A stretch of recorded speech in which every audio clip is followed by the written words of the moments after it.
Buenos días, chiquillo.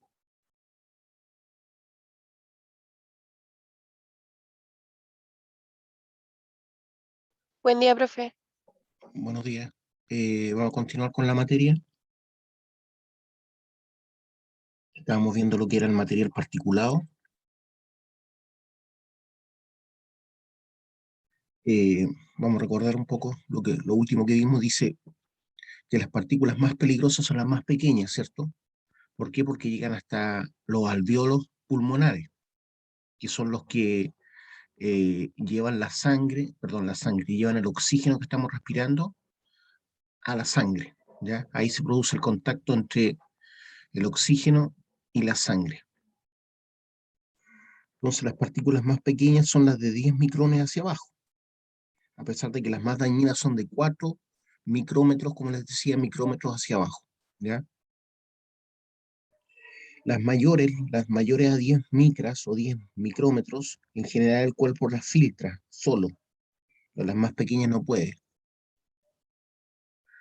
Las partículas se depositan en los pulmones y los van endureciendo, van quitándole flexibilidad, produciendo esta enfermedad que se llama neumoconiosis.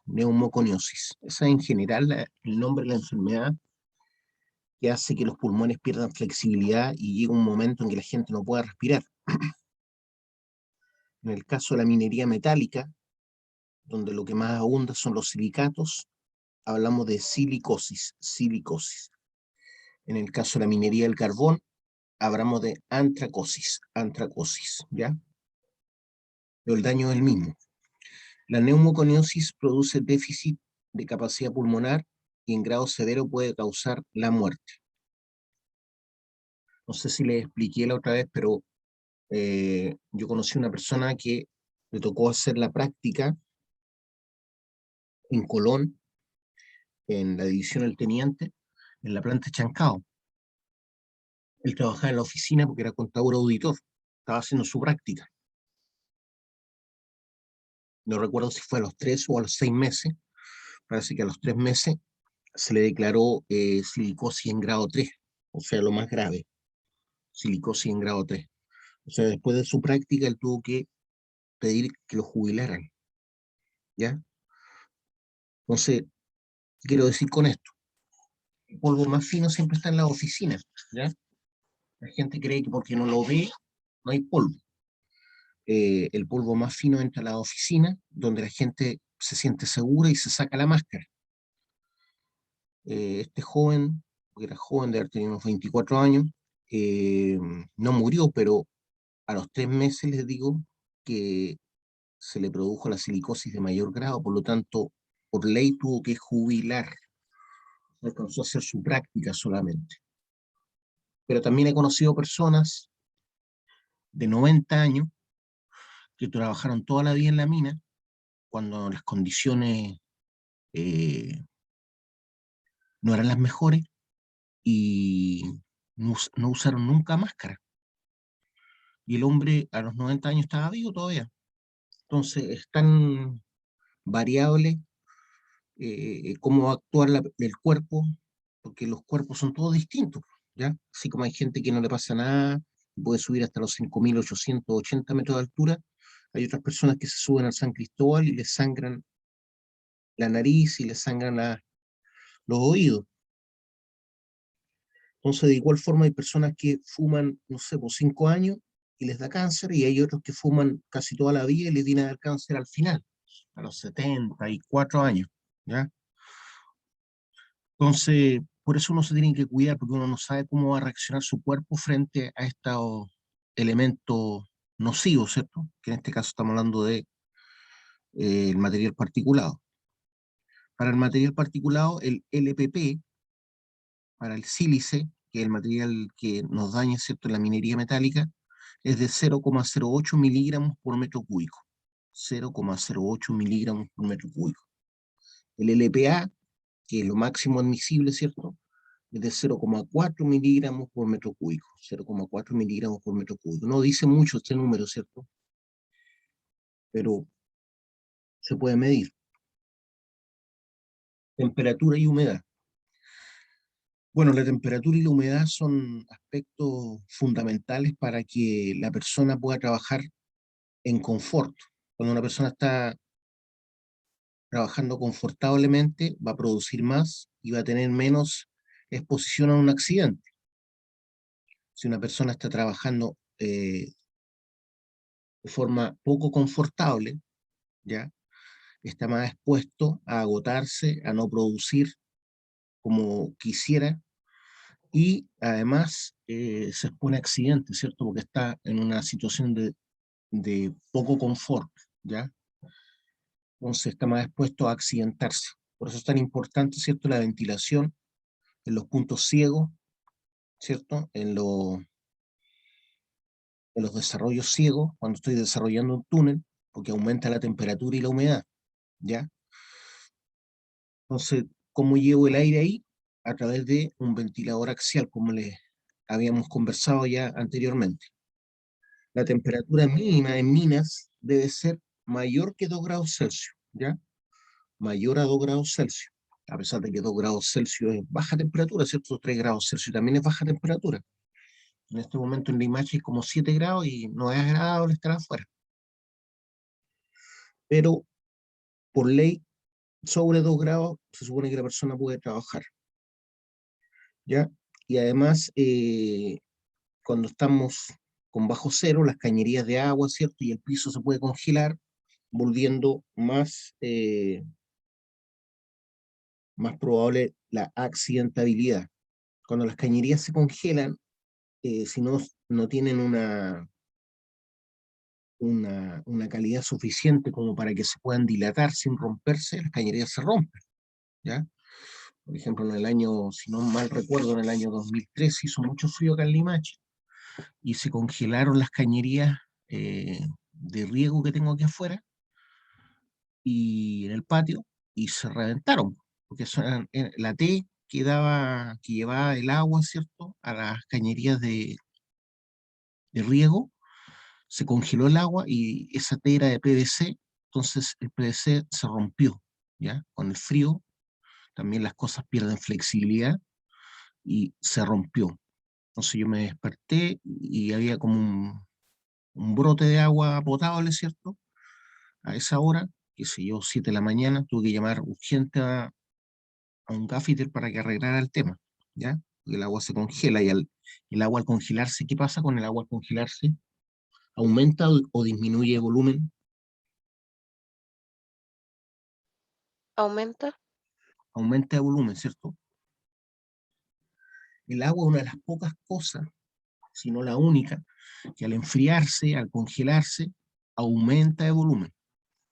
Es una cualidad única, ¿cierto? Porque la mayoría de las cosas eh, se tienden a contraer con el frío, a contraer, disminuyen su volumen. En el caso del agua es fundamental porque cuando se congelan los lagos, se congelan los mares, ¿cierto? Te han visto lagos congelados donde la gente anda en patines sobre hielo o partes del mar en donde se congela también.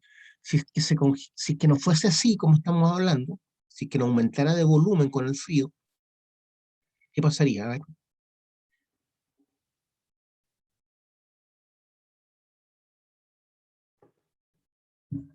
¿flotaría el hielo o no? Se iría al fondo.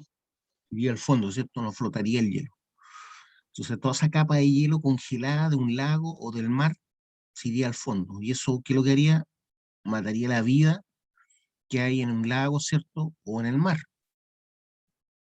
Dejaría sin vida a los peces y a muchos seres vivos eh, mayores, digamos, ¿ya? No creo que le ocurra al plancton, le vaya a ocurrir algo malo, obviamente alguna parte morirá, pero en general la vida mayor, desde peces para arriba, va a tener problemas. Y además nosotros si quisiéramos buscar agua dulce y estamos en el mar, ¿de dónde vamos a sacar agua dulce si los icebergs se fueran al fondo? Al congelarse, ¿cierto? Si actuaran igual que cualquier otro material, disminuirían su volumen y se hundirían, ¿cierto? Porque aumentaría su densidad.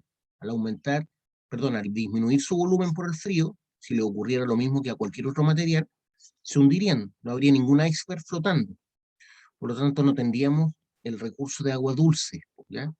Entonces, el hecho que aumente el volumen del agua al congelarse, es algo súper importante y bueno para nosotros y para la vida en general. Hay otra cosa que se llama sensación térmica, no sé si la han escuchado. Por ejemplo, bueno, no es lo mismo estar a 30 grados en Santiago que estar a 30 grados en Arica. No sé si han viajado a Arica, Iquique, son climas parecidos. No es lo mismo estar a 30 grados en Santiago que 30 grados en Arica. ¿Por qué creen ustedes? A ver.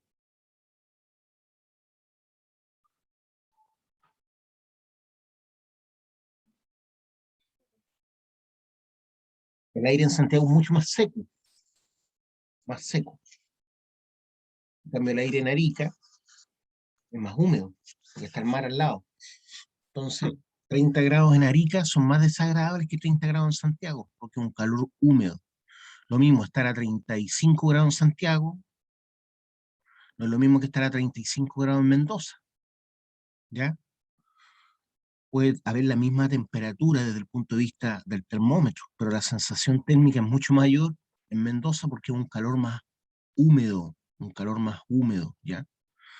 En general, cuando uno cruza la cordillera argentina, el clima cambia mucho, ¿ya? Porque la cordillera de alguna forma nos mantiene eh, refrescados. ¿Por qué? Porque la humedad y,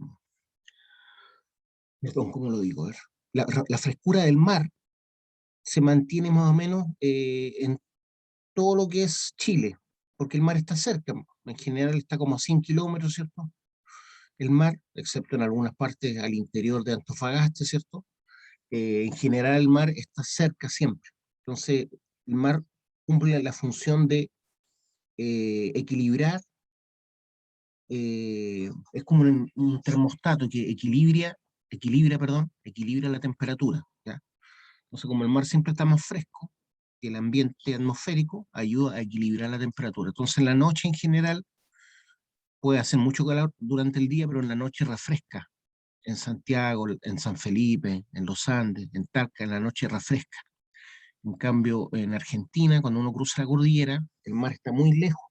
Por lo tanto, si hay 35 grados durante el día, en la noche van a haber, no sé, pues 24 o 25 grados, lo que hace muy difícil dormir. Por eso la gente tiene que dormir con un ventilador o tiene que dormir con aire acondicionado. Entonces no es lo mismo, ¿cierto?, estar a 35 grados en Santiago que a 35 grados en Mendoza. Una vez me bajé de un bus, yo no tenía idea que venía con aire acondicionado, para más remate. Me bajé de un bus como a las 6 de la tarde en el terminal de Mendoza y habían 35 grados. Y la sensación que tuve cuando me bajé el bus era como meterme a un sauna.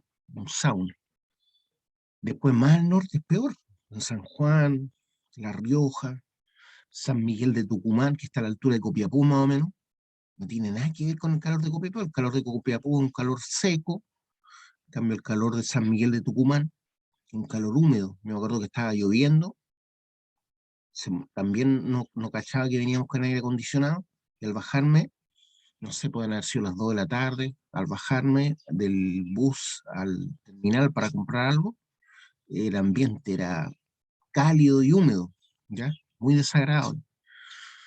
Y claro, yo veía niños jugando a la pelota con chor y a pata pelada, y yo veía que estaba lloviendo, me llamaba la atención eso, porque uno asocia la lluvia al frío, pero no, pues ahí estaba lloviendo como llueve en el trópico, ¿cierto? Con calor y humedad. Entonces, muy diferente el clima cerca a la costa que al interior del continente, ¿cierto? Y la cordillera, como les decía, cumple ese factor aislante. Entonces, obviamente, cuando hay más humedad, la sensación térmica es mayor. Lo mismo cuando no hay brisa, ¿cierto? Imagínense, no es lo mismo estar a 32 grados, ¿cierto?, con brisa, que 32 grados sin brisa. Cuando hay brisa, cuando hay viento, el viento ayuda a refrescar, ¿cierto? Por lo tanto, disminuye la sensación térmica. Y en invierno ocurre algo parecido. No es lo mismo que hayan 2 grados bajo cero sin viento que con 2 grados bajo cero con viento. ¿Dónde se va a sentir más frío? ¿Con viento o sin viento? con viento. Con viento. Disminuye la sensación térmica. Si hay 2 grados bajo cero con viento, usted va a sentir como que hay 10 grados bajo cero, o más, dependiendo del viento que haya. Entonces, eso es lo que llamamos sensación térmica. Una cosa es lo que está marcando el termómetro y otra es la sensación térmica, ¿ya? Dependiendo de la condición geográfica y estación, ¿cierto? Se puede requerir calentar o enfriar el aire de ventilación. En general, es raro que se caliente el aire para llevarlo a la mina, pero hay lugares muy fríos, por ejemplo, en Coyhaique o en otros lugares más extremos, en Alaska, en donde pueda requerirse, ¿cierto?, que se caliente el aire antes de ingresar a la mina. Porque si hay 10, 15 grados bajo cero, ¿cierto?, y yo estoy metiendo aire a la mina, en vez de, claro, voy a llevar aire fresco en el sentido que tiene oxígeno y me va a ayudar a limpiar los contaminantes, pero voy a tender a congelar a la gente, ¿cierto? Entonces ahí lo que hay que hacer es calentar previamente, ¿cierto?, el aire para que pueda ingresar a la mina. Se utilizan equipos parecidos a los que se utilizan para descongelar o evitar que se congelen con la helada, ¿cierto? La agricultura, no sé si han visto que hay equipos que son como estufas que arrojan calor, y eso, algo parecido a eso es lo que había que colocar, ¿cierto?, antes de que el aire ingrese a la mina, en los lugares muy fríos. Entonces, en general, en las minas en Chile lo que yo hago simplemente es ingresar aire sin calentarlo, ¿ya? Y ese aire lo que hace es refrescar los lugares más cálidos. Pero si estoy cerca de la entrada donde está el aire, ya voy a hacer un pequeño dibujo.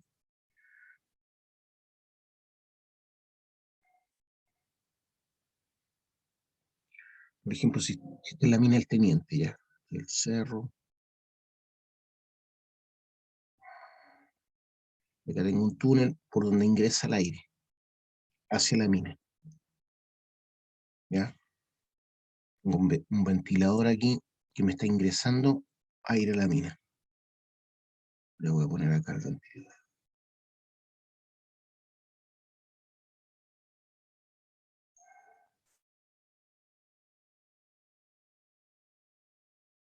El motor, qué sé yo, cablerío. Le estoy ingresando el aire a la mina, ¿ya? Estoy en invierno. Estamos esta entrada puede estar a 2.400 metros de altura fácilmente, metros sobre el nivel del mar, ¿cierto? Y estamos en invierno, por lo tanto, aquí afuera pueden haber fácilmente 5 o menos 5, quiero decir, menos 5 grados Celsius. Y al ingresar el aire helado a menos 5 grados Celsius, ¿cierto? Lo estoy ingresando aquí. La sensación térmica acá, cuando está entrando el aire, si yo camino acá, va a ser de menos 15, menos 10. Entonces aquí se forma hielo, ¿ya? Se forma hielo en toda esta zona. Y el hielo tiende a formar como unos dientes. ¿Por qué? Pues son las estalactitas, ¿cierto?, que se forman. Se forma así hielo, ¿ya? Entonces estas estalactitas que se llaman, las que vienen de arriba, tienen esa forma. Y en la parte baja crecen, se llaman estalagmitas, y tienden a formar como una boca de animal, ¿ya? Y es peligroso porque estos hielos se pueden caer y te pueden atravesar, ¿cierto? Entonces hay que estar rompiéndolos cada cierto tiempo, porque además, ¿qué es lo que ocurre si están creciendo ese hielo? Lo que hace es frenar la entrada de aire, ¿cierto? Entonces el aire no entra con la misma fuerza que debería. Por lo tanto, puede que no llegue a todos los rincones que quiero que llegue el aire. Entonces tengo que estar quebrando esto constantemente, ¿ya? Porque la humedad hace que se formen estas estalactitas, ¿cierto? Y estalagmitas las que están abajo. Eso es lo que ocurre en las entradas de las minas cuando hace frío.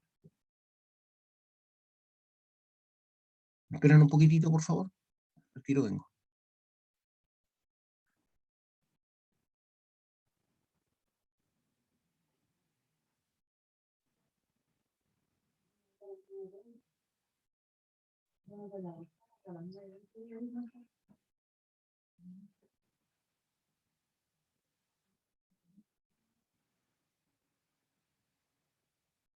Ya.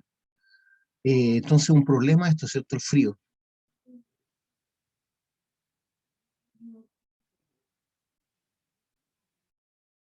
Entonces sigamos con la presentación.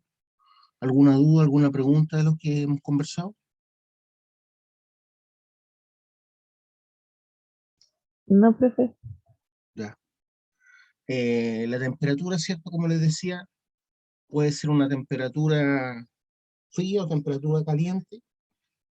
Si es muy fría, voy a tener que llevar aire caliente, ¿cierto? A la mina, pero si es muy cálida, generalmente donde hay más calor en las minas también hay mucha humedad, porque se debe a los equipos que están trabajando.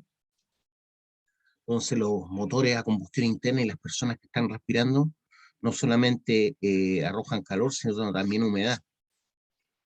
Eso es lo que ocurre, por ejemplo, en los túneles que estamos desarrollando, se llaman túneles ciegos. Eh, no sé si estoy desarrollando un túnel ciego, ¿qué ocurre? Pues esta es la mina, ¿cierto? Y aquí está el túnel. Este túnel puede estar, bueno, yo lo estoy dibujando como que fuera una entrada de túnel, pero puede ser un túnel transversal, ¿cierto? No necesariamente es un túnel que está justo paralelo a la entrada, puede ser un túnel en ese sentido, ¿ya? Pero para entender el dibujo, lo hago de esa forma, para entenderlo más fácil. Entonces, aquí está la mina, ¿cierto? Estoy desarrollando un túnel. eh, Después del disparo, ¿cierto? Que genera polvo, queda la marina acá. Tengo que meter un equipo a recoger la marina, o sea, el material quebrado. Voy a dibujar un LHD,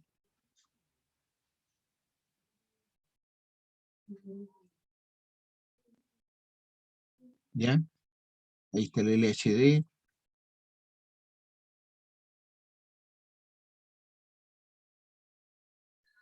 Entonces, este equipo, ¿cierto? Está arrojando mucho polvo, está arrojando calor, y aquí se acumula polvo y los gases tóxicos, ¿cierto? Que está arrojando el equipo. Por lo tanto, aquí hay mucho polvo y humedad. A pesar de que regué la marina y todo, acuérdense que la marina no es barro, es roca, por lo tanto el agua no penetra, ¿cierto? Por todas partes, ¿ya? No sé qué necesito hacer, necesito ventilar. Por ejemplo, aquí hay un ventilador axial, ¿cierto? Que está arrojando aire limpio a través de mangas de ventilación. Las mangas de ventilación generalmente son naranjas. Nosotros tenemos una manga de ventilación que está obviamente eh,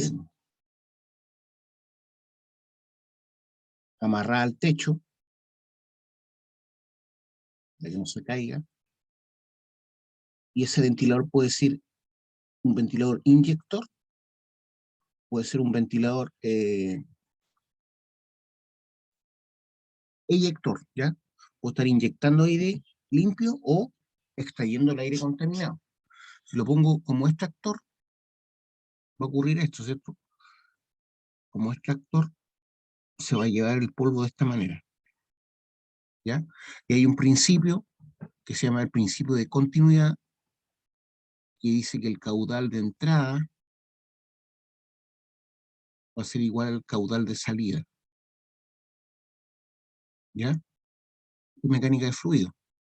Entonces, ¿qué es lo que dice eso? El caudal se puede medir de varias formas. Una de ellas es velocidad 1 por área 1. Va a ser igual a velocidad 2 por área 2, ¿ya? Entonces, por ejemplo, ¿dónde tengo mayor velocidad? Obviamente en el ducto, ¿cierto? En el ducto que está extrayendo el aire contaminado, ayudado por el ventilador, ¿cierto? También está amarrado al techo. ¿Qué ocurre cuando yo estoy extrayendo, por ejemplo, un caudal por el principio de continuidad? ¿Qué tiene que ocurrir? ¿Va a quedar en vacío esto? ¿O está entrando aire?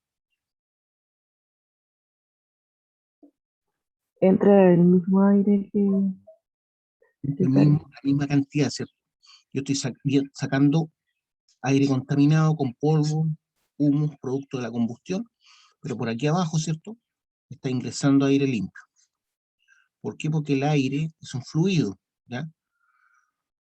Entonces las moléculas están todas formando un cuerpo, por lo tanto en el momento que yo estoy sacando, por acá también va ingresando aire. Lo mismo que ocurre cuando estoy sacando bebida, por ejemplo, o vino de una botella. Para que salga vino de una botella, cuando yo lo inclino, ¿cierto?, a un vaso, tiene que entrar aire, o si no, no saldría, ¿ya? Para que salga además tiene que haber gravedad, ¿cierto? Por ejemplo, en el espacio, si yo estoy en el espacio y abro una botella, y la inclino para que caiga a un vaso, no va a caer nada, porque no hay gravedad, por un lado, y por otro lado, para más remate, el ambiente está vacío, no hay aire. Entonces no va a salir el vino. Primero, porque no tengo gravedad, y segundo, porque no puede salir, porque no puede ingresar nada, porque hay vacío. ¿Ya? Es re loco lo que ocurre en el espacio, sin gravedad y al vacío. Entonces, ¿qué tengo acá? ¿Cuál es la velocidad cuál es la velocidad mayor acá? ¿Esta velocidad de entrada o esta velocidad de salida? ¿O son iguales? ¿Qué creen ustedes? ¿Cuál velocidad es mayor? ¿La Yo velocidad creo que son iguales. que sale por el ducto o la que entra? ¿Me puede repetir que no lo escuché? Yo creo que son iguales. No, pues no son iguales. La velocidad del ventilador es mayor. ¿Ya? Esta velocidad es mayor. ¿Ya? Voy a dar un ejemplo. En un ejemplo solamente voy a decir que la velocidad de salida es de 10 metros por segundo. 10 metros por segundo. Pero ¿qué pasa? El área, esa área del ducto es menor o mayor que la del túnel por donde entra el aire. El área de la manga de ventilación es mayor o menor que el área por donde entra el aire limpio, ¿creen ustedes? No piensen en el dibujo, piensen en la realidad. El área por donde sale, el área por donde sale es menor que el área por donde entra el aire limpio. El área por donde entra el aire limpio, que es el área que está, toda el área, ¿cierto?, que no tenga que ver con el ducto, es el área por donde entra el aire, ¿ya? Aquí se ve como que fueran casi iguales, pero este es un tubo, acuérdense, y la labor es más grande. Entonces, el área 2 es mayor que el área 1, ¿ya? Pero la velocidad de entrada del aire es menor, ¿ya? La velocidad de entrada del aire, la velocidad de entrada, que sería esta, la V2, es menor que la velocidad de salida del aire, que sería esta que está acá, la, del, la, del, la de la manga de ventilación. Esa velocidad es mayor, pero como el área es menor, me va a dar una cantidad igual a esta velocidad que es mucho menor, pero tiene un área mayor. Por eso el caudal finalmente me queda igual. ¿Ya? ¿Me siguieron la idea o no? ¿Me siguieron la teoría? Entonces, por el Profe. principio de continuidad, los caudales son iguales, pero la velocidad de salida de los gases contaminados a través del ducto de ventilación auxiliar, la velocidad de salida es mayor, pero su área es menor. En cambio, la velocidad de entrada, si bien es menor, la velocidad de entrada del aire limpio es menor, pero el área es mayor. Entonces, eso hace que los caudales sean iguales, ¿ya? Eso es por el principio de continuidad. ¿Alguna duda, alguna pregunta de eso? ¿Alguna aclaración que no entendieran?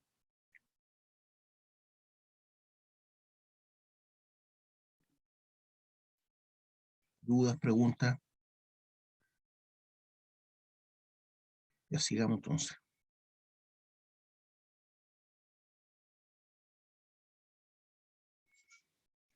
Entonces, la temperatura tiene que ser regulada, ¿cierto? Ya sea que sea muy baja o que sea muy alta. En el caso de las minas profundas, por ejemplo, de Sudáfrica, estamos hablando de minas que tienen cerca de 4.000 metros de profundidad, la temperatura es alta, ¿cierto? Porque cada 100 metros dijimos que aumentaba 1 grado, ¿cierto? ¿Se acuerdan? Cada 100 metros aumenta 1 grado la temperatura. Imagínense lo que son 4.000 metros. ¿Ya? Por lo tanto, cada 1.000 metros está aumentando 10 grados. ¿Ya? O sea, la roca a los 4.000 metros de altura, la pura roca nomás, perdón, de altura, de profundidad, la roca a 4.000 metros de profundidad al interior de la Tierra, va a tener ¿cuánto? ¿Qué temperatura va a tener la roca? 40 grados. 40 grados. ¿Ya? Y esos 40 grados va a depender de la temperatura de afuera también, ¿cierto? Entonces, fácilmente la roca puede tener 45 grados, solamente la roca, alrededor. Me refiero a la roca matriz de donde estoy sacando yo los minerales, en este caso el oro o los diamantes que se sacan de Sudáfrica. Entonces es una condición inhumana para trabajar ahí, si es que no tengo ventilación, ¿cierto? Me moriría a los 10 minutos, con las rocas a 40 grados, más el ambiente, el aire caliente, ¿cierto? La gente, los equipos. Por eso hay que ventilar muy bien esas minas, ¿cierto? Para refrescar, no solamente para sacar los gases contaminantes. Entonces la temperatura al interior de una mina subterránea depende de varios factores. Temperatura del aire exterior, calentamiento por compresión del aire durante el descenso a la mina. ¿Qué significa eso? Que el aire, al estar más comprimido, ¿cierto?, va aumentando su temperatura, ¿ya? Porque el choque de las partículas constituyentes del aire va a ser mayor. Imaginemos que este es el desierto de Atacama, y acá tengo un pique, ¿cierto? Un pique. Y ese pique tiene 700 metros de profundidad, ¿ya? Y de ahí se desvía hacia otros labores, ¿cierto? Porque los piques son para que la gente baje a trabajar a otros lados, ¿ya? Entonces, si la temperatura acá, imagínense que, perdón, la temperatura, imaginemos que estamos aquí a 1.000 metros sobre el nivel del mar.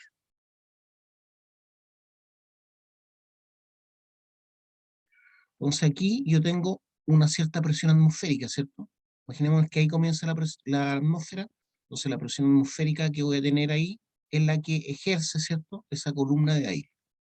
Ahí tengo una presión que le vamos a llamar presión 1, ejercida por la masa de aire que está sobre ese punto, ¿ya?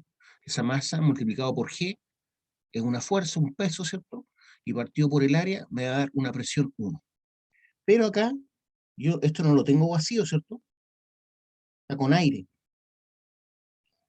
Por lo tanto, esa presión 1, si aquí tengo la presión 1, ¿cierto? La misma, estamos a la misma altura geográfica, en ese punto.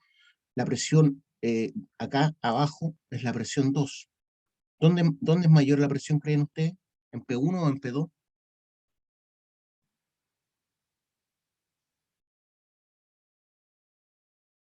¿Dónde es mayor la presión, chiquillos? En P2. En P2, ¿cierto? ¿Por qué? Porque aquí también hay una columna de aire. Entonces, la presión 2 va a ser igual a la presión 1 más la presión que ejerce esta columna de aire, que va a ser el peso específico, ¿cierto?, de esa columna de aire, ¿ah?,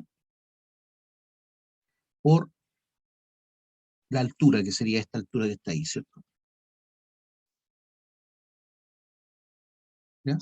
Entonces la presión 2 es P1, que es la que está acá, a 1.000 metros sobre el nivel, más la presión que ejerce esta columna, que es un peso específico del aire por la altura esa. ¿Ya? ¿Entiendo, no? Por lo tanto, aquí abajo la presión es mayor. Y esa presión mayor hace que aquí haga más temperatura, porque el aire está más comprimido. El aire aquí en este punto está más comprimido que acá. ¿Ya? ¿Se entiende? Eso es lo que estábamos viendo recién como materia.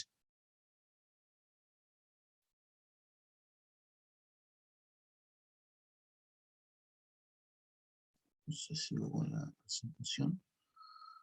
Entonces dice que la temperatura al interior de una mina depende de varios factores. Uno es la temperatura del aire exterior, obviamente, el calentamiento por compresión del aire durante el descenso a la mina, eso es lo que estábamos viendo recién. El calentamiento por compresión del aire durante el descenso de la mina, porque aumenta la presión, ¿cierto? Al bajar, ya les demostré por qué, y para más remate, en la medida que voy bajando, ¿cierto? La temperatura va aumentando 1 grado por cada 100 metros. Y estábamos en una mina de 700 metros, o sea, abajo, aparte de calentarse el aire por compresión, se va a calentar 7 grados más. ¿Por qué? Porque estoy a 700 metros de profundidad, y cada 100 metros aumenta 1 grado, ¿se acuerdan?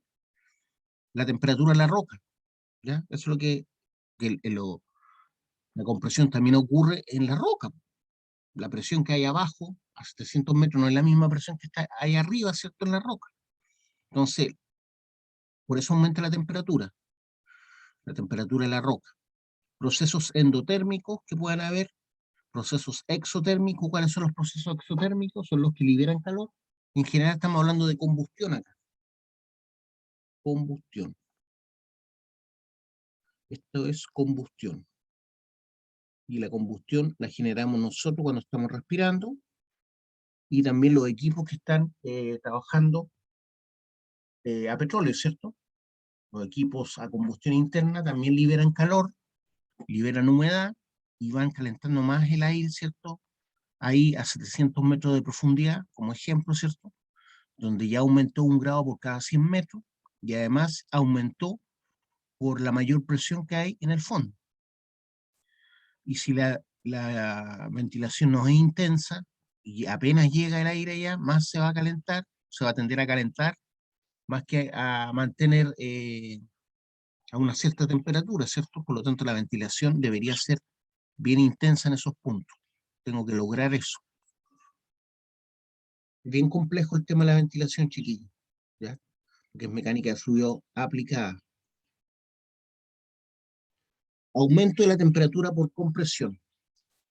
La temperatura de los gases aumenta si aumenta la presión, ¿cierto? Ahí tenemos la fórmula del gas ideal, donde tengo presión, volumen, número de moles, R, que es la constante de los gases, y T, que es la temperatura. Entonces me dice que la temperatura de un gas, ¿cierto?, va a ser igual a la temperatura inicial más K menos 1 partido por K por R. ¿Ya? K es el índice adiabático, R es la constante de los gases, y por la profundidad, H. En el caso del aire se tiene que la presión atmosférica es inversamente proporcional a la altura sobre el nivel del mar. Eso ya lo habíamos visto, ¿cierto? O sea, a medida que yo voy subiendo, va disminuyendo la presión atmosférica. O al revés, en la medida que yo voy acercándome al nivel del mar, voy bajando, va aumentando la presión atmosférica. Eso es lo que dice ahí. En el caso del aire se tiene que la presión atmosférica es inversamente proporcional a la altura sobre el nivel del mar. A medida que profundizamos en una mina, la presión atmosférica aumenta. Ya vimos por qué. Por lo tanto, también lo hace la temperatura, ¿cierto? Porque a mayor presión los gases aumentan de temperatura. Eso es porque las partículas están más cercanas unas a otras, por lo tanto chocan más. Finalmente la temperatura es el resultado de los choques de las moléculas o de los iones componentes de un gas. Entonces, entre más cercanos estén, más van a chocar, por lo tanto va a haber mayor temperatura. Por este efecto la temperatura aumenta a razón de 1 grado Celsius por cada 100 metros. ¿Ya? Por este efecto la temperatura aumenta a razón de 1 grado Celsius por cada 100 metros de profundidad. O lo que es lo mismo, 10 grados Celsius por cada kilómetro. 10 grados Celsius por cada kilómetro. Esa es la temperatura de la roca, ¿ya? Esa es la temperatura. Quizás me están hablando aquí solamente de la temperatura del gas y no de la roca. ¿Se acuerda que yo le había dicho que aumentaba 1 grado por cada 33 metros? No me queda claro si aquí están hablando solamente de la temperatura por compresión o la temperatura de aumento por el aumento de la temperatura de la roca. Aparentemente me están hablando solamente por la temperatura de compresión, ¿ya? Entonces por eso es distinto cuando hablé de 100 y 33 metros. Temperatura de la roca. La temperatura de la roca en la capa superficial, por ejemplo, a 20, 40 metros bajo la superficie, se correlaciona con la temperatura del aire exterior, obviamente, ¿cierto? Bajo la capa superficial está la zona geotérmica, en que la temperatura de la roca no tiene correlación con la temperatura exterior. Es decir, en general, las minas profundas, las minas que tienen hartas labores, la temperatura media durante el año se mantiene más o menos constante, ¿ya? Por ejemplo, la temperatura media de la mina El Teniente será de unos 20 grados, ¿ya? 20 grados, en invierno y en verano. Estoy hablando de los lugares profundos donde no influye, ¿cierto?, la ventilación directa. A eso se refiere. Bajo la superficie, bajo la capa superficial, está la zona geotérmica, en que la temperatura de la roca no tiene correlación con la temperatura exterior. En la zona geotérmica, la temperatura de las rocas asciende a medida que nos acercamos al centro de la Tierra. Eso es lo que le hablaba de la temperatura de la roca, ¿ya? En la zona geotérmica, la temperatura de las rocas asciende a medida que nos acercamos al centro de la Tierra. Se define como la diferencia de temperatura por unidad de profundidad en la zona geotérmica. Ese es el gradiente geotérmico, que tiene que ver con la temperatura y cómo cómo aumentando la temperatura en la medida que yo voy profundizando en la roca. Varía entre 1 a 5 grados por cada 100 metros. ¿Ya? Varía entre 1 a 5 grados por cada 100 metros, va a depender de la zona, ¿cierto? Si estoy cerca de un magma, de un volcán. Menos de 300 metros de profundidad, debiera aumentar 2 grados por cada 100 metros. Menos de 1000 metros de profundidad, la temperatura va aumentando más, ¿se dan cuenta? 3 grados Celsius por cada 100 metros. ¿Ya? Entonces lo que estábamos viendo anteriormente me dice que esto es solamente el efecto de la compresión. Por este efecto, la temperatura aumenta a razón de 1 grado por cada 100 metros, o 10 grados por cada kilómetro, solamente debido a la compresión del aire. Entonces ahora estamos hablando de la gradiente geotérmica, que tiene que ver con la mayor presión a que está sometida la roca al interior de la Tierra.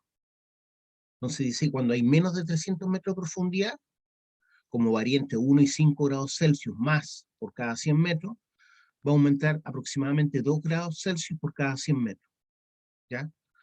Entonces cuando yo les hablaba de que aumentaba la temperatura 1 grado por cada 33 metros, es correcto, ¿se dan cuenta? Lo que pasa es que ahora estábamos hablando antes del tema del aumento de temperatura por compresión del aire. Si estoy a menos de 1000 metros de profundidad, pero más de 300 metros obviamente, va a aumentar alrededor de 3 grados Celsius por cada 100 metros. Si estoy entre los 1000 y 2500 metros de profundidad, va a aumentar de 4,5, o sea, entre 4 y 5 grados Celsius por cada 100 metros de profundidad. ¿Ya? Entonces imagínense la temperatura que hay a 4 kilómetros de profundidad, cuando trabajan en Sudáfrica, las minas de oro, las minas de diamante. ¿Ya? Fácilmente pueden haber 50 grados Celsius en la roca. O sea, uno toca la roca y se la siente caliente.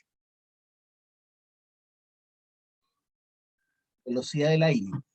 Bueno, también es clave la velocidad, ¿cierto? Porque a mayor velocidad aumenta o disminuye el caudal, de acuerdo a las fórmulas que hemos visto.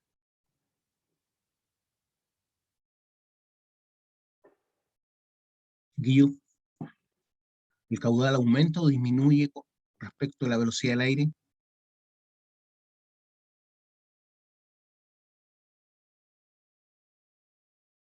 El caudal tiene dos fórmulas. Uno es volumen, o sea, metros cúbicos, partido por tiempo, unidad de tiempo, ¿cierto?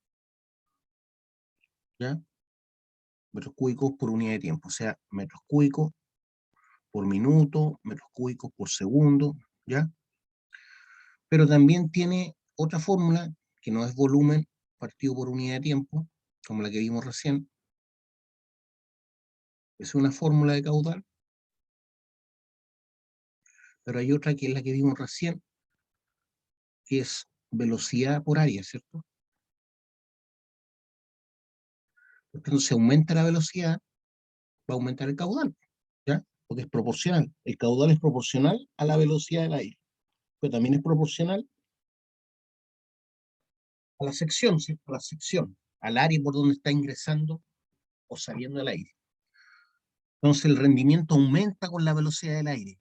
El rendimiento, ¿qué significa eso? Que aumenta la eficiencia de la ventilación. El rendimiento aumenta con la velocidad del aire, ya que un trabajador puede eliminar de mejor forma el calor al medio externo. Es lo que pasa cuando uno se coloca un ventilador en verano, ¿cierto? Cerca de uno. Pueden haber 30 grados, pero si usted tiene un buen ventilador cerca de uno, puede hasta resfriarse, ¿cierto? Porque eso significa sacar calor de tu cuerpo, ¿ya? Si uno no ve el calor, pero si uno lo miran con una cámara infrarroja, uno ve que están saliendo oleadas de calor de tu cuerpo, lentamente. Pero cuando uno pone un ventilador, el ventilador hace que esas oleadas de calor salgan más rápido, ya se liberen de tu cuerpo más rápido. Por eso se enfría uno, se tiende a enfriar o a refrescar con un ventilador, ¿ya? Entonces eso es lo que están diciendo, el rendimiento aumenta con la velocidad del aire, ya que un trabajador puede eliminar de mejor forma el calor al medio externo. A más de 5 metros por segundo no hay mayor influencia práctica. Ya cuando estamos hablando de la brisa que genera un ventilador, dice que a más de 5 metros por segundo no hay mayor influencia práctica. ¿Ya? Entonces no hay para qué poner 7 metros por segundo, 10 metros por segundo, porque no va a influir mucho. ¿Ya? Y voy a aumentar, para cambiar de 5 a 10 metros por segundo, voy a tener que gastar más energía, ¿cierto? Un ventilador más grande. ¿Ah? O aumentar, ¿cierto?, el voltaje para que gire más rápido. ¿Y eso qué me significa? Mayor costo. Por lo tanto, no vale la pena. Eso es lo que me está diciendo. A más de 5 metros por segundo no hay mayor influencia práctica. ¿Me están siguiendo, chiquillos, no? ¿O estoy hablando solo? Sí, profe. Lo estamos escuchando, profe. Ya, Sí, profe. entonces sigamos. La legislación, ¿qué dice la legislación chilena? La sensación térmica ya sabemos que es distinto, ¿cierto? Entonces va a depender de la humedad relativa que haya en el ambiente o la atmósfera. Cuando hablamos de atmósfera se refiere al medio ambiente que nos rodea. Entonces, la humedad relativa, si es menor a 85%, no sé si se han fijado cuando dan la temperatura, también dan la humedad relativa. Entre más humedad haya, te vas a sentir más calor, ¿ya? A una misma temperatura. Entonces, cuando es menor a 85%, la temperatura es seca, de 24 a 30 grados Celsius. Entonces, la velocidad mínima para disipar el calor son de 30 metros por minuto. 30 metros por minuto. ¿Qué velocidad es esa? Lo llevamos a metros por segundo. Entonces esos 30, ¿cierto? ¿Qué tengo que hacer con esos 30 para llevarlo a metros por segundo? ¿Qué debo hacer? Si tengo 30, Dividir por 60. eso, dividir por 60, ¿cierto? Entonces me va a dar 0,5 metros por segundo. 0,5 metros por segundo. O sea, muy poca brisa, ¿cierto? Pero eso es cuando tengo menos de 85% de humedad. Pero si es mayor a 85% de humedad, o sea, 100% de humedad, no significa que uno esté nadando. Significa que el aire ya no puede sostener más vapor de agua, simplemente. Está saturado. Si es mayor a 85% y mayor a 30 grados Celsius, voy a necesitar una brisa mucho mayor para disminuir la sensación térmica, ¿ya? Para que la gente pueda trabajar de manera más confortable. Entonces, esos 120 metros por minuto, si los divido por 60, ya estamos hablando de 2 metros por segundo y no medio metro por segundo. ¿Ya? Entonces, la velocidad mínima, en este caso sería 0,5 metros por segundo y en este caso 2 metros por segundo. Entonces, a medida que hay mayor humedad, necesito mejor ventilación, ¿cierto? Para disminuir el calor.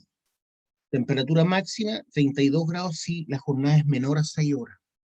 La temperatura máxima para trabajar dentro de una mina es de 32 grados Celsius si la jornada es menor a 6 horas. Igual es mucho, ¿cierto? Y la temperatura máxima también puede ser 30 grados si la jornada es menor a 8 horas, o sea, entre 6 y 8, ¿cierto? Si la jornada es mayor a 6 y menor a 8, tengo máximo, la temperatura máxima va a ser de 30 grados Celsius para trabajar. Entonces 32 grados Celsius si la jornada es menor a 6 horas, y si es menor a 8 o 8, significa que va a ser entre 6 y 8, tiene que ser menor la temperatura para poder aguantar las 8 horas, ¿cierto? Si no me deshidrato y me puedo morir. La deshidratación es todo un tema. Yo creo que practiqué andinismo cuando joven, aprendí mucho de eso. Por ejemplo, los tibetanos, la gente que vive en Nepal, constantemente comiendo sal. La sal te ayuda a retener el agua y por otro lado te produce la sensación de sed, entonces te obliga a tomar agua. Cuando uno está en alta montaña, sobre los 4.000 metros de altura, hay generalmente 10 grados bajo cero a los 4.000 metros de altura, por lo tanto no te da sed. Cuando hace frío a uno no le da sed, pero uno se está deshidratando igual.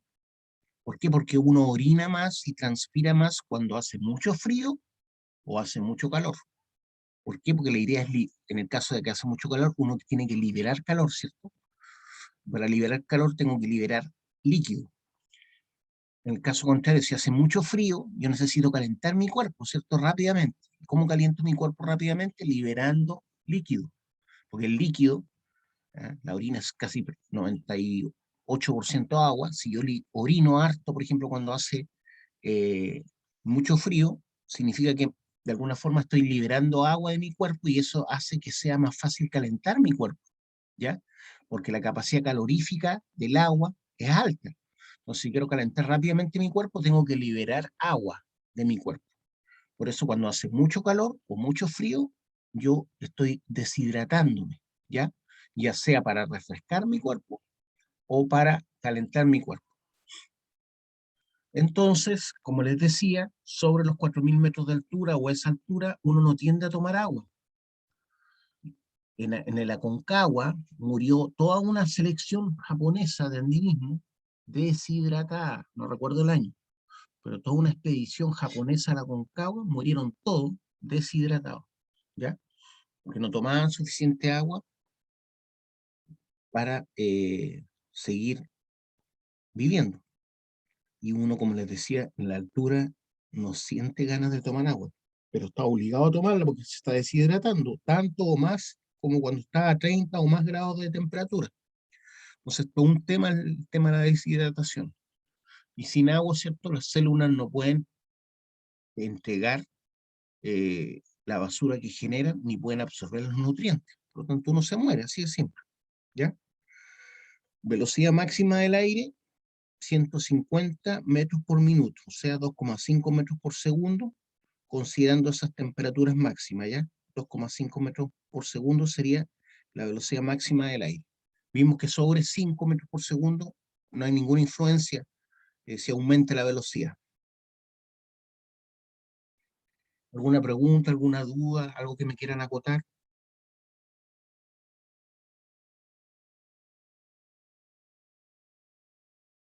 ¿Nada? Principio básico, entonces, la regla fundamental de la ventilación. Evitar a toda costa que el contaminante llegue a estar suspendido en el aire. Esa es la regla fundamental de la ventilación. ¿Qué serían los contaminantes? Ya sabemos que son los gases carbonosos, los gases nitrosos y el material particulado fino. Entonces, la regla fundamental de la ventilación te dice que hay que evitar a toda costa que el contaminante, ya sea gaseoso o polvo, llegue a estar suspendido en el aire, ¿ya? Porque eso significa que yo lo voy a respirar. Entonces, la idea es sacarlo fuera. Prevención y eliminación. Bueno, la prevención es la clave, ¿cierto? Considerar la necesidad de no contaminar desde el proyecto.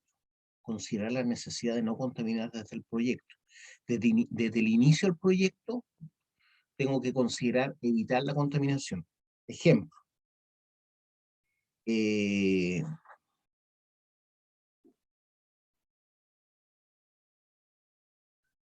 Un motor a combustión interna requiere una relación de 20:1 para completar la combustión, ¿ya?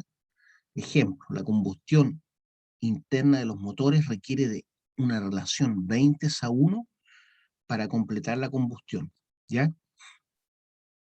Verificar que las modificaciones, entonces yo tengo que asegurar que esa cantidad de aire sea la necesaria para asegurar la combustión completa. Cuando hay combustión completa, no genero gases contaminantes, voy a generar solamente vapor de agua y CO2.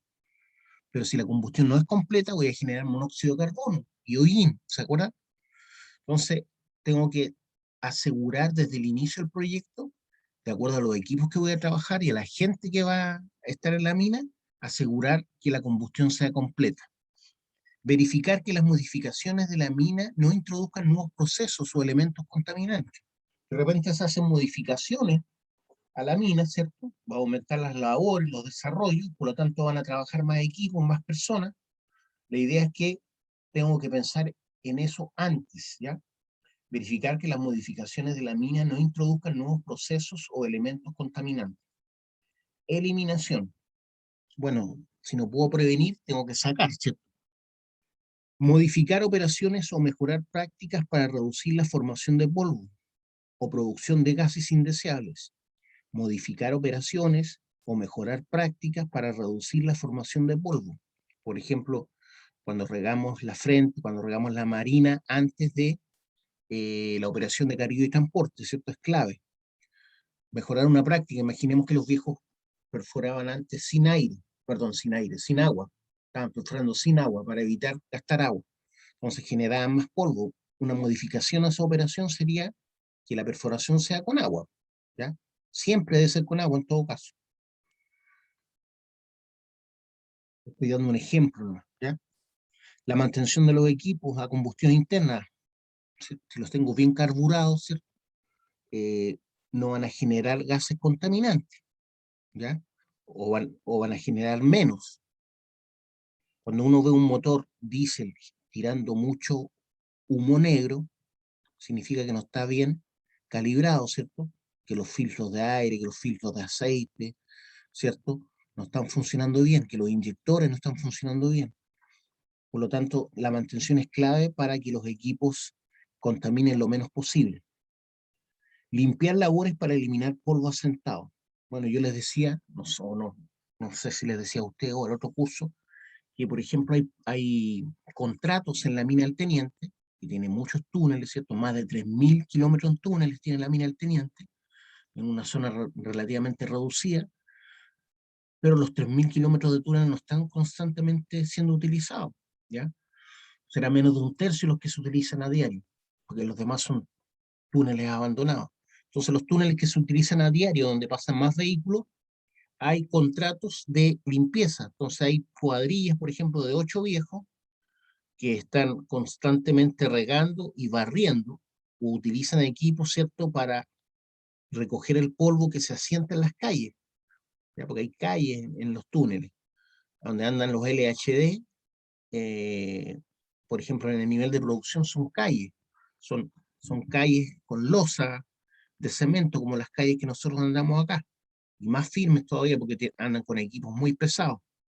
Entonces esas calles las están constantemente regando y limpiando, regando y sacando el polvo, porque no saca nada con regar y mantener el polvo, porque después se seca ese polvo, lo que ocurre en Santiago después de las lluvias, ¿cierto? Claro, cuando llueve se asienta el polvo, pero una vez que sale el sol y empiezan a andar los vehículos nuevamente, el polvo nuevamente sale y sube al ambiente. Entonces la idea, ¿cuál es? La idea es asentar el polvo con agua, ¿cierto? Pero barrerlo, sacarlo de ahí, cosa de cuando pase nuevamente el equipo, no se levante nuevamente ese polvo. Entonces, como les decía, hay contratos que se dedican solamente a limpiar las calles para evitar este polvo en exceso, ¿cierto?, que se levanta cuando los equipos transitan, ¿ya? Entonces son, por ejemplo, cuadrillas de 8 viejos con equipos para limpieza, y ese polvo lo van barriendo y se lo van llevando, ¿ya? Supresión de efectos. Bueno, hay varias formas de suprimir, ¿cierto?, el polvo, ¿cierto?, ya sea por extracción directa del punto donde se está generando el polvo, o a través de aspersores de agua, ¿cierto?, que me ayudan a decantar rápidamente el polvo para que el polvo no se vaya a otras labores. A eso estamos hablando, supresión de efectos. Infusión con agua o vapor en focos contaminantes, por ejemplo, los puntos de extracción o los puntos de vaciado. Generalmente se ponen en los puntos de vaciado. Infusión con agua o vapor en focos contaminantes. Entonces, ¿yo qué es lo que hago? Decanto rápidamente ese polvo y eso hace que ese polvo no se esparza por el resto de las labores. Pero también puede ser por extracciones, ¿cierto? A través de una depresión que yo genere ahí para que se succione ese polvo, pero son más caros. Humidificar y congelar el tramo capturado de contaminantes en estado sólido. Humidificar, humedecer, ¿cierto? Y congelar el tramo capturado de contaminantes en estado sólido, ¿ya? Eso significa humedecer y congelar ese tramo, ¿cierto? Para que el contaminante quede capturado en el hielo. Tratamiento de polvo asentado con productos químicos, ¿ya? Entonces, si bien el agua ayuda, pero el agua se evapora rápido, entonces se le agregan elementos químicos para que dure más tiempo, ¿cierto? El asentamiento de ese polvo. Lo más barato, ¿cierto? Es agregarle al agua sal, ¿ya? Pero hay otros productos químicos, bituminosos, asfálticos, que se pueden agregar, ¿cierto? Para evitar este polvo en suspensión en las calles. Son los tratamientos que hacen, por ejemplo, en minería a cielo abierto, porque en minería a cielo abierto el polvo también es excesivo y, y contaminan, por ejemplo, las comunidades cercanas con ese polvo. Y las comunidades cercanas pueden demandar, ¿cierto? Tratamiento de polvo asentado con productos químicos delicuescentes que absorben humedad del aire. Y también tenemos depuración con colectores de polvo o catalizadores. Depuración con colectores de polvo o catalizadores, ¿ya? Todo esto se puede utilizar para evitar exceso de polvo en suspensión, ya sea en minería a cielo abierto o en minería subterránea.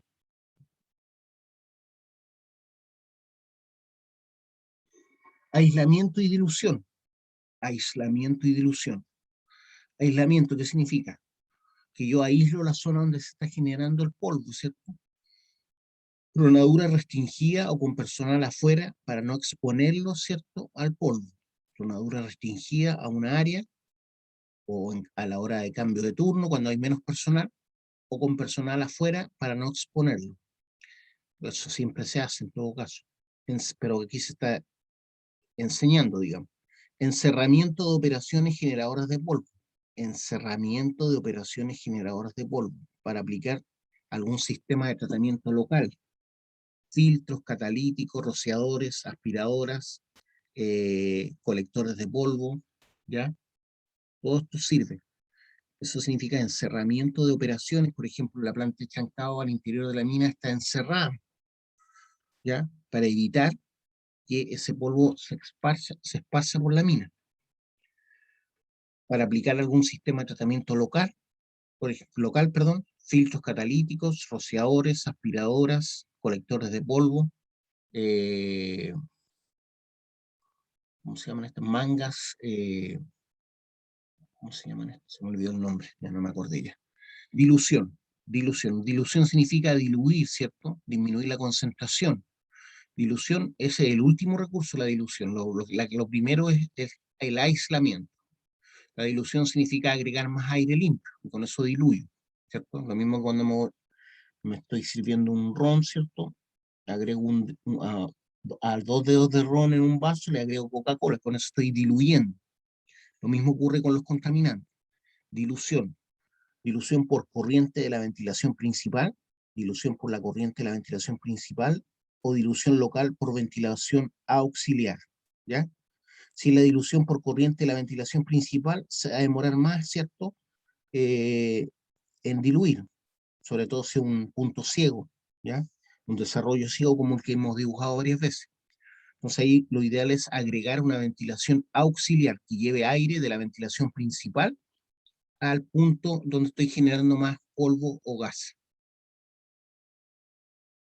Demanda de ventilación. ¿Qué significa eso?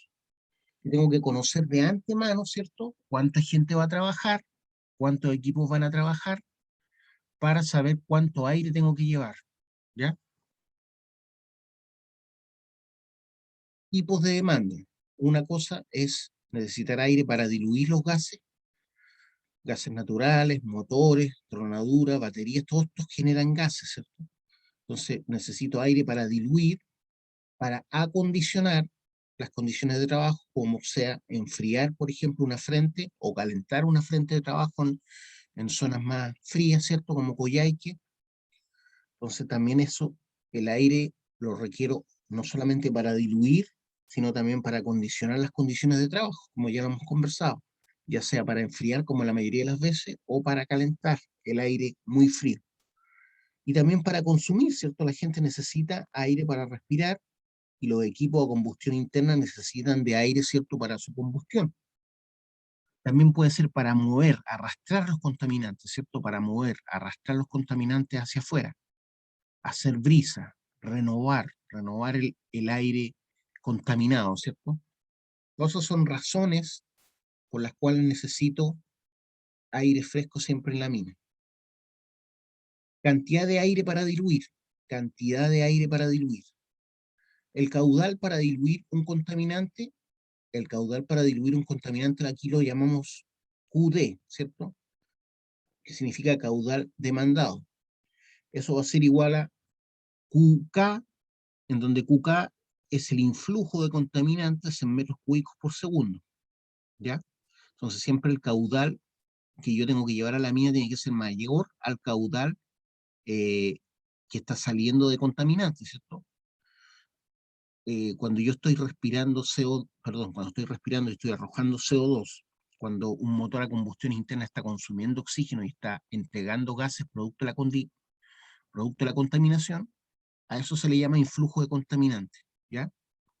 Entonces, el caudal demandado, o el QD, en metros cúbicos por segundo, debe ser mayor que el influjo de contaminantes en metros por segundo, por 1 menos LPP, y ya sabemos lo que es el LPP, y todo eso partido por LPP menos CK, en donde CK es la concentración del contaminante en la entrada de aire a la mina, ¿ya?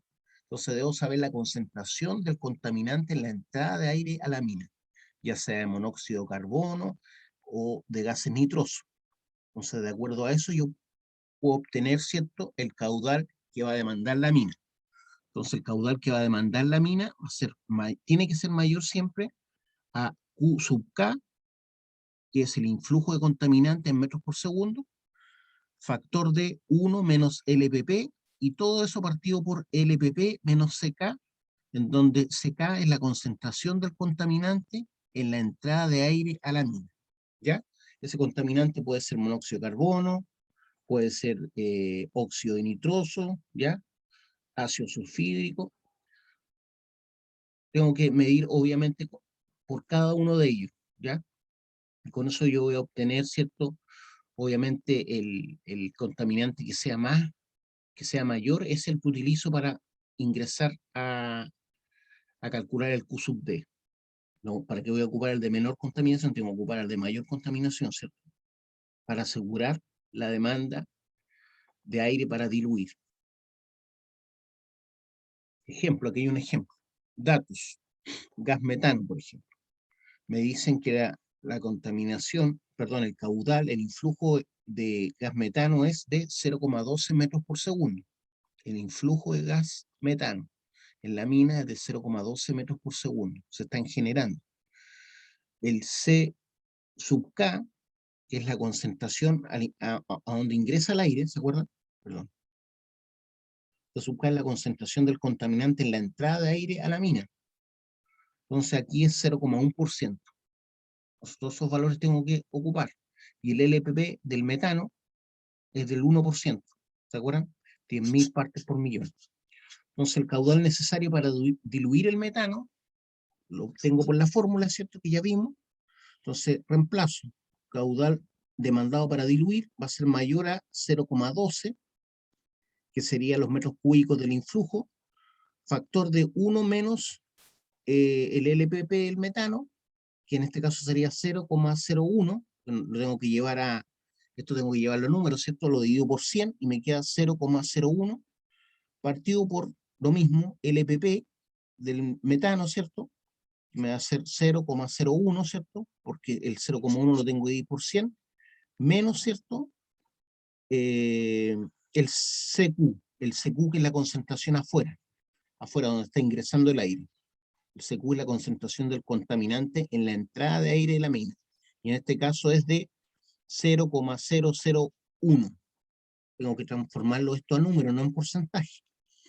Entonces Q sub D para diluir el metano va a ser 0,12 por 0,99 partido por 0,009. Y eso me da que el caudal necesario para diluir un influjo de gas metano de 0,12 metros cúbicos por segundo en la mina, al interior, tiene que ser de 13,2 metros cúbicos por segundo. Es harto, 13,2 metros cúbicos por segundo, solamente para diluir el metano al interior de la mina. Obviamente estoy hablando de una mina de carbón, ¿cierto? Donde se genera metano. ¿Alguna pregunta, alguna duda?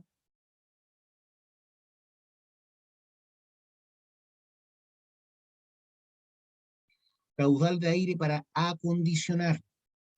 Primero vimos el caudal de aire para diluir un gas contaminante. Ahora estamos viendo el caudal de aire para acondicionar, o sea, refrescar o calentar. Para eso necesito el balance de calor. Calor a masa, ¿ya? Calor proporcional a la masa, perdón. Calor proporcional a la masa. ¿Ya? Balance de calor significa que el calor es proporcional a la masa. ¿Ya? De más masa necesite enfriar o más masa necesite calentar, voy a necesitar o refrescar más o calentar más. Va a depender de la masa del aire. Por eso dice que el calor es proporcional a la masa. ¿Qué significa? Que la diferencia de temperatura es proporcional al calor y a los grados Kelvin. Grados Kelvin es la temperatura absoluta, ¿cierto? Entonces, ¿qué significa que el calor sea proporcional a la masa y la diferencia de temperatura va a ser proporcional al calor? Pero cuando hablamos de calor nos estamos refiriendo a la temperatura absoluta, ¿ya? O sea, en grados Kelvin. Masa fría más masa caliente va a ser igual a la masa mezcla. La masa fría más masa caliente de agua va a ser la masa mezcla de aire. Entonces, el calor, Q sub C, que es el caudal, perdón, el calor. El calor, Q también es calor. En este caso estamos hablando del caudal. El caudal de aire calentado, el caudal de aire calentado va a ser igual al caudal de aire frío, factor de T sub M, que es la temperatura final de la mezcla, menos T sub E, que es la temperatura de entrada del aire, partido por T sub C, que es la temperatura de aire calentado, menos T sub E, que es la temperatura de entrada del aire no acondicionado. Entonces, esa es la fórmula, ¿cierto?, para obtener el caudal de aire calentado.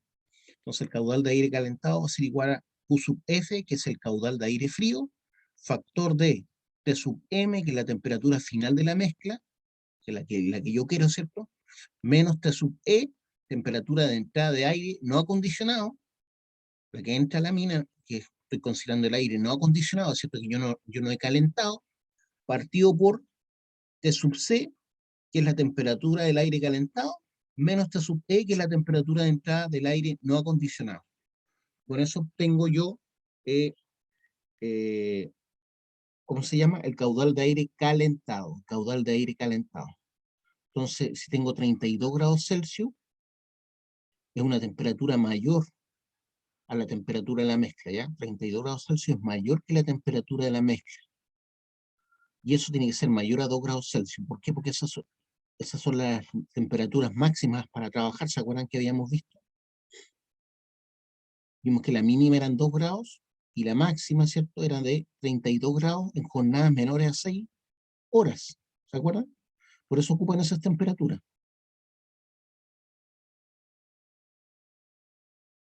Lo ideal es que estemos trabajando a una temperatura de la mezcla, ¿cierto?, entre el aire caliente y el aire frío que estoy ingresando, de unos 24 grados Celsius. Entonces, de acuerdo, para obtener eso, tengo que ocupar esta fórmula, ¿cierto?, para saber cuánto aire tengo que ingresar para enfriar el aire a 24 grados Celsius.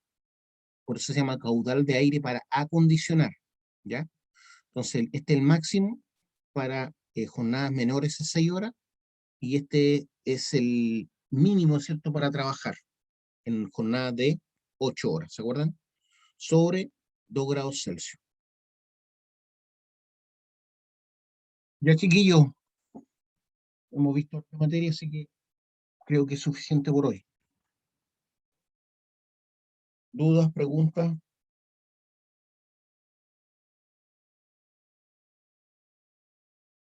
¿No hay dudas? ¿No hay preguntas? Profe, yo tengo una pregunta de algo que dijo, que se me olvidó. Dígame. ¿Cómo se llamaba la enfermedad que se generaba en minería de carbón? Antracosis. Ya, Antracosis. profe. Gracias. Ya, chiquillos, nos estamos viendo. Chau, profe. Ya, Chao, profe, que esté bien. Chao, Chao, profe. igualmente. Nos vemos.